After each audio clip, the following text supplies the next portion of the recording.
నమస్కారం. అందరికీ సంక్రాంతి శుభాకాంక్షలు. మన భారతీయ సనాతన హైందవ సాంప్రదాయంలో ఎన్నో పండుగలు ఉన్నప్పటికీ సంక్రాంతి పండుగ ఎంతో విశిష్టమైనది. సంక్రాంతి 3 రోజుల పండుగే కాదు, 3 తరాలకు వారిది. సంక్రాంతి మరునాడు కనుమ పండుగ. ఇది పశువులకు సంబంధించిన పండుగ. వ్యవసాయంలో తమకు తోడ్పడి పాడి పంటలను సమకూర్చి తమ జీవనానికి ఆధారమైన పశువులను రైతులు ఈరోజు శుభ్రంగా కడిగి కొమ్ములకు రంగులు వేస్తారు. పశువుల మెడలో కొత్త గంటలు కట్టి పూలదండలు వేసి బొట్లు పెట్టి పూజిస్తారు. పశువుల కాళ్లకు చిరుగజ్జలు వేస్తారు. పశువుల కొట్టాలు కడిగి ముగ్గులు పెట్టి వాటి ముందు పాలతో పొంగలి వండుతారు. నైవేద్యం పెట్టిన తర్వాత అన్నంలో పసుపు కుంకుమలు కలిపి దానిని పొలాల్లో చల్లుతారు.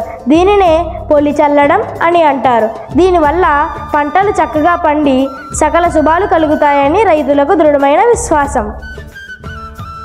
ఈ విధంగా ఆవులని, గేదెలని, భూమి దున్నే ఎద్దులను ఆదరించి ఆరాధించడం, వాటి పట్ల కృతజ్ఞత చూపడానికి, భూతదయకు నిదర్శనంగా, ప్రకృతి ఆరాధనకు ప్రతిబింబంగా పశువులను పూజిస్తారు. సంక్రాంతి సమయంలో స్త్రీలు ఎంతో ఆసక్తిగా తమ ఇంటి ముంగిట రంగురంగుల ముగ్గులు వేస్తారు. వాటి మధ్యలో ఆవు పేడతో గొబ్బిళ్ళు చేసి వాటి మధ్యలో బంతి, చామంతి పువ్వులను పెడతారు. సంక్రాంతి పండుగ రోజుల్లో ఇంటి గడపలకు పసుపు రాస్తారు. ఇంటి గుమ్మాలకు మామిడి ఆకులతో తోరణాలు కడతారు. ఇంటి ముంగిట ఆవు పేడతో కల్లాపు చల్లుతారు. నట్టిళ్లను ఆవు పేడతో అలుకుతారు. దీని వెనుక కూడా ఎంతో సైన్స్ దాగి ఉంది. ఆవు పేడలో, బంతి, చామంతి పువ్వులలో, పసుపులో ఉండే యాంటీబయోటిక్ గ్యాసెస్ అంటే క్రిమి సంహారక వాయువులు వివిధ సూక్ష్మ క్రిములను ఇంటి పరిసరాలలోకి రానియకుండా అందరినీ ఆరోగ్యంగా ఉంచుతాయి. అలాగే మామిడాకులు ప్రాణవాయువైన ఆక్సిజన్ను అధిక మోతాదులో అందిస్తాయి. సంక్రాంతి సెలవులలో పిల్లలు తమ కుటుంబంతో కలిసి అమ్మమ్మ గారి ఇళ్లకు వెళ్ళడం ఒక సాంప్రదాయంగా వస్తుంది. ఆ సందర్భంగా పిల్లలు వారి పాత స్నేహితులను కలుసుకుంటారు. వారంతా ఎంతో ఉత్సాహంగా కలిసిమెలిసి రంగురంగుల గాలిపటాలు తయారు చేసి ఒకరితో ఒకరు పోటీ పడి మరీ ఆకాశం ఎత్తులో ఎగరవేస్తారు. అలాగే దీనివల్ల పిల్లల్లోని స్వయంకృత నైపుణ్యం, పోటీతత్వం, అందరితో కలిసి ఆడుకోవడం, సమయాన్ని ఉల్లాసంగా ఉత్సాహంగా గడపడం వంటి నైపుణ్యాలు మరియు నాయకత్వం, భాగస్వామ్యం వంటి లక్షణాలు అలవడతాయి.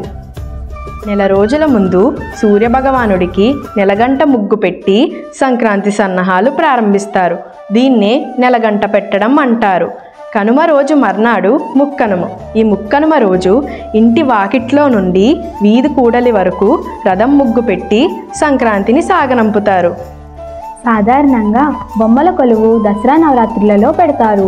9 రోజులకు ప్రతీకగా 9 మెట్లను ఏర్పరిచి వాటిపై తెల్లని గుడ్డను పరిచి మట్టి లేదా పింగాణిలతో చేసిన బొమ్మలను అందంగా ఆకర్షణీయంగా పేరుస్తారు. ముఖ్యంగా సంక్రాంతి పండుగ రోజులలో ప్రతి ఇంటిలో బొమ్మల కొలువు పెడతారు.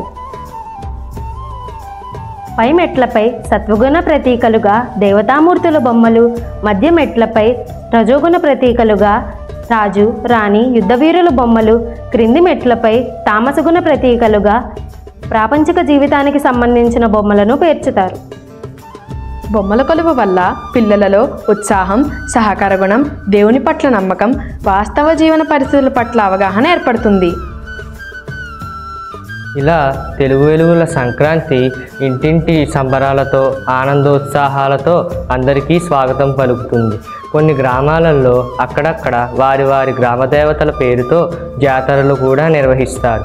ఆ జాతరలలో 6 అడుగు నుండి 6 అడుగుల వరకు ఉండే పంచదారతో చేసిన చిలుకల బొమ్మలను అమ్ముతారు. అందుకే వాటిని చిలుకల తీర్థాలు అంటారు. కనుమ పండుగ రోజున ఏటిగట్టున బొమ్మలు అమ్ముకునేవారు, రంగుల రాట్నం ఆడించేవారు, పిల్లల దృష్టిని ఆకర్షిస్తారు. పిల్లలకు ఆట బొమ్మల దుకాణాలు అక్కడ అనేకంగా వెలుస్తాయి. పిల్లల ఆటలతో, పెద్దల మాటలతో ఆ ప్రాంతమంతా ఎంతో సందడిగా చూడముచ్చటగా ఉంటుంది. సాధారణంగా సంక్రాంతి అనగానే తెలుగు రాష్ట్రాలలో వినోదంగా కోడి పందాలు ఆడని వారు ఉండరు.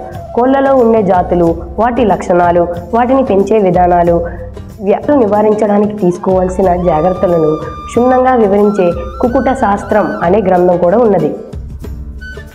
అసలు ఈ కోడిపందాలు ఎప్పుడో పూర్వం రాజుల కాలంలోనే పుట్టాయి.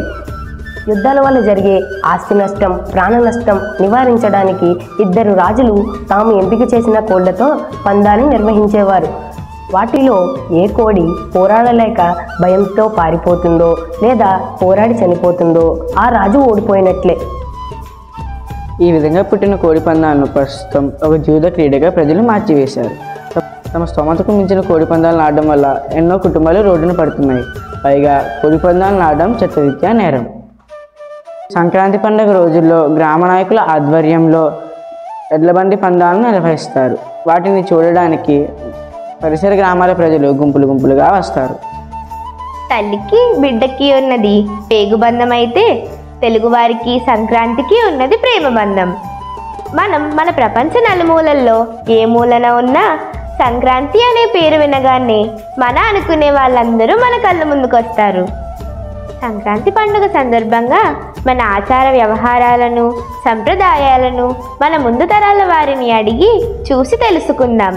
ప్రస్తుత తరం బాధ్యతగా పాటిద్దాం, భవిష్యత్తు తరాల వారికి నేర్పిద్దాం. సంక్రాంతి అనే పేరు వినగానే ప్రతి ఒక్కరిలో కలిగే భావన అమోఘం, అద్వితీయం, అనిర్వచనీయం.